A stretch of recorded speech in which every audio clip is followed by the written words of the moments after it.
Tonight, we're pulling a thread that the official story really hopes you don't tug on. We're going to Mexico City, 60 days before the assassination of President John F. Kennedy. A week in the life of Lee Harvey Oswald. This is the episode that forces you to confront a simple question. How does a man who was under CIA surveillance every time he walked up to the Soviet or Cuban embassies manage to leave behind zero usable evidence of himself? So let's take the ride. Part 1.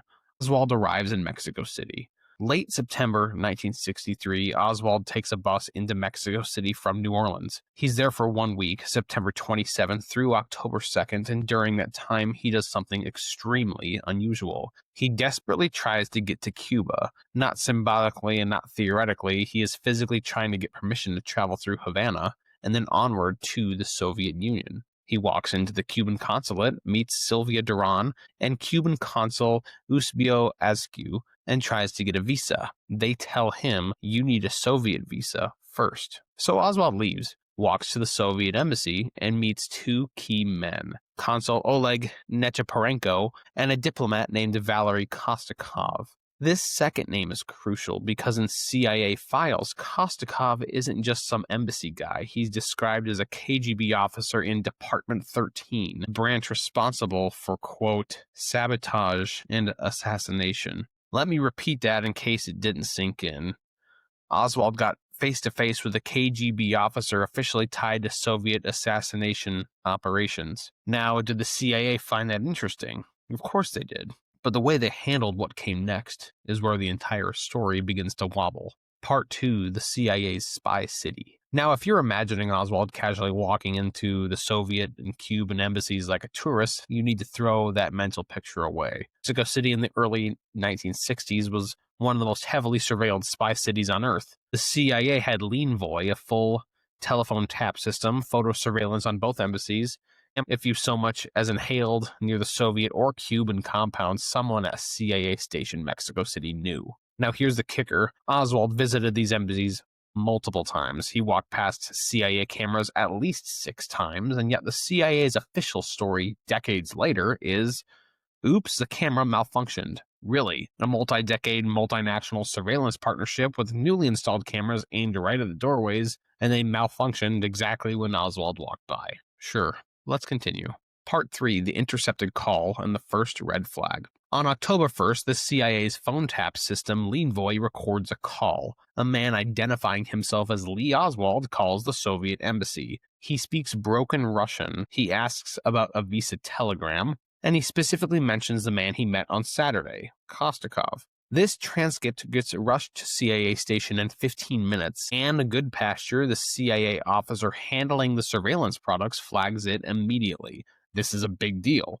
An American defector to the USSR calling a KGB assassination officer in Mexico City during the height of Cold War paranoia. So the CIA does what you'd expect. They check the surveillance photos for anyone matching the name, and here's what they find. A tall, stocky, balding man about 35 years old walking into the Soviet embassy around that time. That is not Oswald.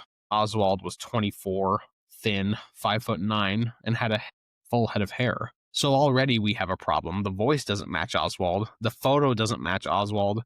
So we're building towards a pattern. Part 4.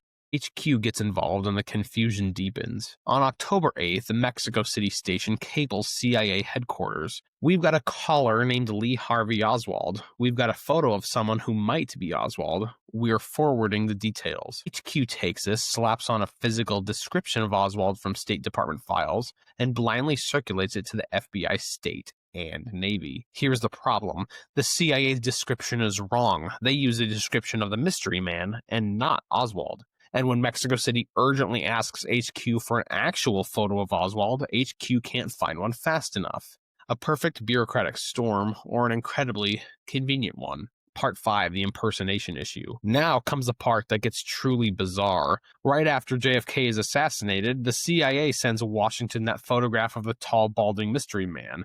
FBI agents show it to Oswald's mother, and she doesn't even recognize him. Of course she doesn't. It's not her son. Then the FBI listens to the recording of the October 1st call, the Oswald call, and they say the voice on the tape is not Oswald. These are direct quotes from internal memos and from Hoover's phone call to LBJ on November 23rd. Hoover literally tells the president, quote, "The tape and the photograph do not correspond to Oswald," unquote. He is saying, in the most diplomatic possible way, someone was impersonating Oswald in Mexico City. Think about how big that is. Someone walked into a Soviet compound, spoke Russian badly, claimed to be Lee Oswald, and got picked up by CIA surveillance weeks before JFK was assassinated and then disappeared. Who was that man? The CIA has never provided a conclusive answer. Part 6. The CIA's scramble after November 22nd. When Oswald's name hits the news on November 22nd, the Mexico City station goes into full panic mode. They cable Langley, quote, "Hey, that Oswald you just arrested, that's the same guy who called here in October," unquote. They send photos, they send transcripts, they send everything they've got, and suddenly the CIA story changes. First cable, "We have photos." Second cable, the morning of November 23rd, "We erased the tape." Third cable, that afternoon, "We checked every photo. No evidence Oswald visited either embassy." This is 24 hours after they sent photos of a man they thought was Oswald. It's almost like the more they looked at the real Oswald's face on TV, the more they realized nothing from Mexico City lined up. Part 7. The tapes that did not exist. Here's where the schizoid, what the hell is happening energy kicks in. For decades, the CIA insisted the Oswald tapes were long erased before the assassination. Routine procedure. Until declassified FBI memos revealed that agents in Dallas listened to a tape on November 22nd, November 23rd. Hoover referenced the tape to LBJ. The FBI asked Mexico City to send the tapes previously reviewed in Dallas, meaning a tape existed, the FBI heard it, and it wasn't Oswald. That's not speculation, those are government documents, so the CIA's routine erasure story collapses instantly. Part 8, Narrative Engineering, the Lone Marxist. Right after Oswald is arrested and then killed, the U.S. government faces a crisis. If Oswald was tied to Cuba or the USSR, even accidentally, even through an impersonation, the American people would demand retaliation, possibly nuclear. So within 72 hours, the Deputy AG Katzenbach writes, "The public must be satisfied that Oswald was the assassin, that he did not have Confederates, that there is no evidence of a conspiracy." That's only 3 days after JFK was shot, meaning the narrative was locked before any real investigation had an opportunity to transpire. CIA, FBI, state, everybody falls in line. In Mexico City, the bad photo, the wrong voice, the tapes, the impersonator become a liability, and liabilities get buried. Part 9, the aftermath and the unanswered questions. Inside Mexico City Station, people were furious, confused, or both. Win Scott was livid.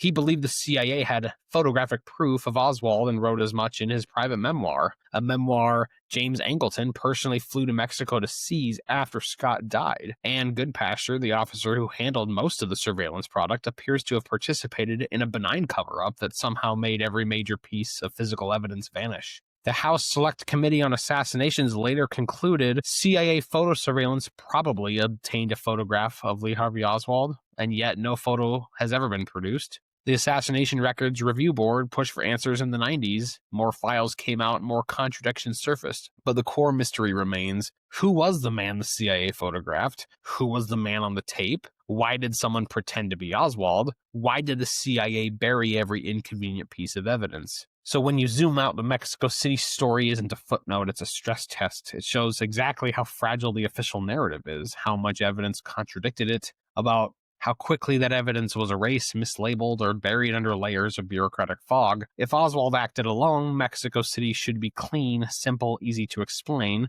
but instead it's the single biggest pile of contradictions in the entire JFK case. A surveillance city full of cameras and tape machines somehow produced no real photos, no real audio, and a second man pretending to be Oswald. You don't need to be a conspiracy theorist to find that suspicious, you just need to be able to count to 2. Alright, that closes this episode. Next time we're going to pull on another thread the official story really doesn't want examined, but for now, just remember that when the evidence disappears, the story that replaces it is usually written by the people who made it disappear.